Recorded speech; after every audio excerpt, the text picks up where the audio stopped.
જીતની ઉજવણીમાં ભાગળમાં યુવકે પોલીસ સાથે ગેરવર્તન કર્યું, હવે માફી માંગી। સુરતના ભાગળ વિસ્તારમાં ચેમ્પિયન્સ ટ્રોફીમાં ભારતની જીતની ઉજવણી દરમિયાન એક યુવકે પોલીસ કર્મી સાથે ગેરવર્તન કર્યું હતું। આ યુવકને પોલીસ સ્ટેશન લાવવામાં આવ્યો, જ્યાં તેણે પોતાની ભૂલ સ્વીકારી અને માફી માંગી હતી।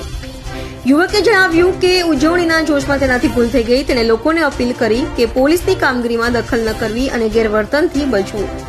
પોલીસે આ ઘટનાને ગંભીરતાથી લઈ યુવકને ચેતવણી આપી મુક્ત કર્યો। આ ઘટનાએ ઉજવણી દરમિયાન શિસ્ત જાળવવાનું મહત્વ રેખાંકિત કર્યું છે।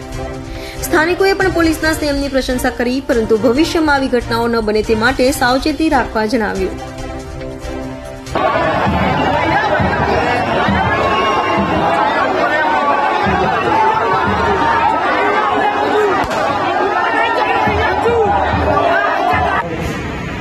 મારું નામ મુસ્તફા સિદ્દીક નજરાવાલા છે।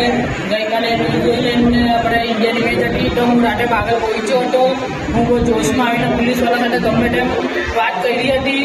એ મારા નાટક વધારે થઈ ગયા હતા જોશમાં આવીને, તો હું પોલીસવાળા પાસેથી હું માફી માંગુ છું અને બધાને કહું છું ભાગળ પર આવવું હોય તો નાટક કરવું નહીં, અને નાટક કરવું હોય તો ભાગળ આવવું નહીં। હું બધા પોલીસવાળા પાસેથી માફી માંગુ છું।